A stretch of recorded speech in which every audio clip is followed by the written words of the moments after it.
Netcasts you love. From people you trust. This is Twit. One of the things that I've been interested in doing is building these things, quadcopters, multi-rotor craft. Some people call them drones.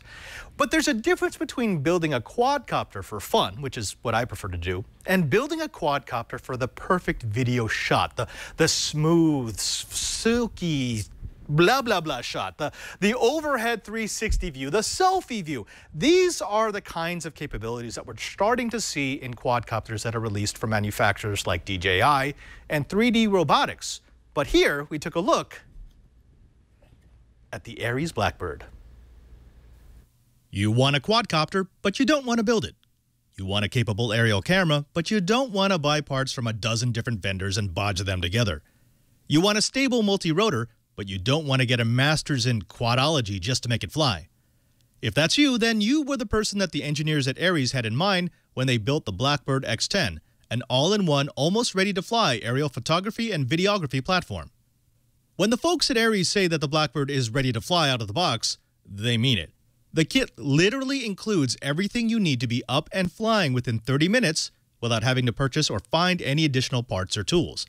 That includes the body with pre-assembled electronics and motors, 2 sets of self-fastening props, 5300 mAh 3-cell lithium poly battery, prop guards, transmitter, a 2.4 GHz signal repeater that pushes the safe operational range past 1600 feet, and accessories.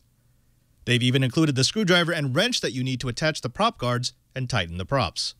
With everything out of the box, you can plug in the chargers for the Blackbird's battery and the signal booster and let them go while we finish the kit. You can run the Blackbird without prop guards, but I'd advise against it until you're comfortable with its handling characteristics. Simply remove the front 2 screws from the end of each arm, attach the prop guards, then secure them with the included extension screws. With the prop guards on, install the props, remembering that you want clockwise props, the ones with the black caps, on the front left and rear right arms, and counterclockwise props, the ones with the white tops, on the front right and rear left. Use the included wrench to grab the motor housing to make tightening easier. The props and prop nuts are integrated, and they're reverse threaded against the rotation of the motor. In other words, they'll tighten themselves in operation. Once the battery is charged, easy to gauge because each battery has a LCD indicator, you can slide it into the back of the Blackbird and lock it into place. The Blackbird has a 16-megapixel still camera that can also shoot video at 1080p 30 frames a second. Toggling transmitter switch 3 tilts the camera up and down, and once you've locked the camera into an angle, it will try to hold that angle by automatically tilting up and down, as well as flying the craft around the target. Video can be transmitted to an Android or iOS device clipped to the top of the transmitter. Just load the app on your device of choice, sync it to the repeater, and voila, instant FPV. Kinda. There is a considerable lag on a Wi-Fi connected device, so while it can be used to position the camera, it's not really for flight. For those who want the best possible video and stills, the Blackbird has a micro SD slot on the underside to record high-quality media. It also has buttons for starting and stopping video, as well as a trigger for stills. After taking the Blackbird outside, calibrating the compass, and locking onto a GPS signal, it's time to fly. The central feature of the Blackbird is a camera-driven auto-hover. Unlike the throttles of traditional transmitters, the throttle of the Blackbird is spring-loaded to center. Arming the Blackbird will start up the motors. Pushing the throttle up from center will make the Blackbird rise. Releasing the throttle will put the Blackbird into hover. Only pushing down from center will make it descend. The Blackbird includes return to home in case of signal loss and is actually quite good with range. But if you've ever flown a home-built quadcopter, it will take some time to properly fly the Blackbird because it's been built as a camera platform first. It's got plenty of power and stability, but it doesn't fly like an acrobatic quad. In GPS mode, the Blackbird is smooth and responsive to stick movement, but only when you're holding the controls off-center. The moment the stick center, the Blackbird will assume that it should hold its current position and altitude. Furthermore, the camera will actually fly the Blackbird to keep its target in frame. This will look like uneven flight, but it's actually better for video and photo. The effect is unnerving to those who are accustomed to flying quads in full manual or just with self-leveling, but it also makes sense. As a camera platform with a quadcopter attached, the Blackbird should do everything it can to stabilize the picture, even at the expense of flight characteristics. The 5300 mAh battery holds enough juice for about 15 minutes of aggressive flight, or up to 25 minutes of station keeping with no wind. Now, as a camera platform, let's talk about video quality.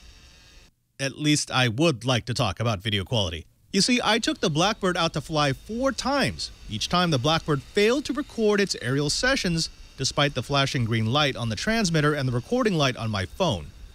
The last time I took it out, I even recorded while it was on the ground, tested the card in my laptop to make sure it had recorded, then started the recording again and took flight.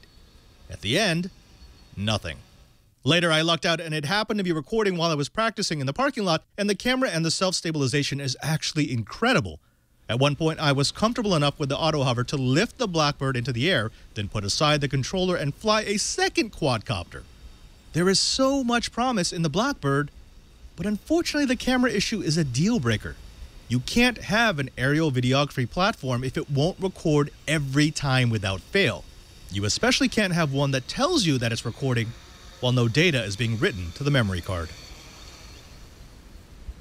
I actually do like the Blackbird. It is a decent device. It's got a nice wingspan, so it's nice and stable. I like the idea of having the camera platform first. I mean, some people could see that as a con, but if you're looking for an aerial filming platform, that's what you want.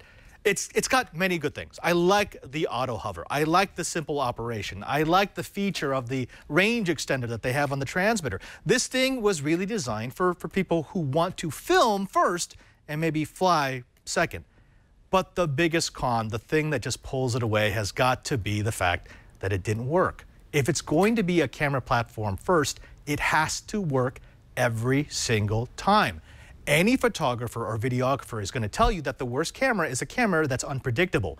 If it says it's recording and you come back and it didn't get anything, you've just destroyed a shoot. And that shoot could be worth thousands, tens of thousands, hundreds of thousands of dollars.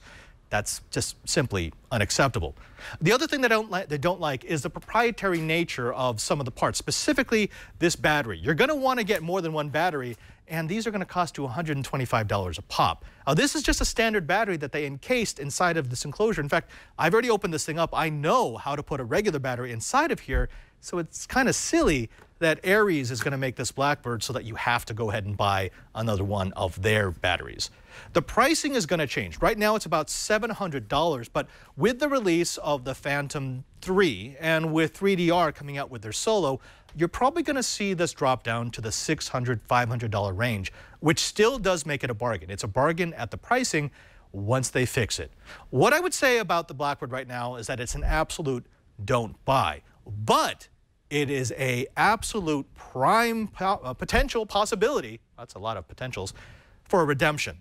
If they can fix the recording glitch, if they can maybe drive the price down a little bit, this could go from a don't buy to an absolute buy.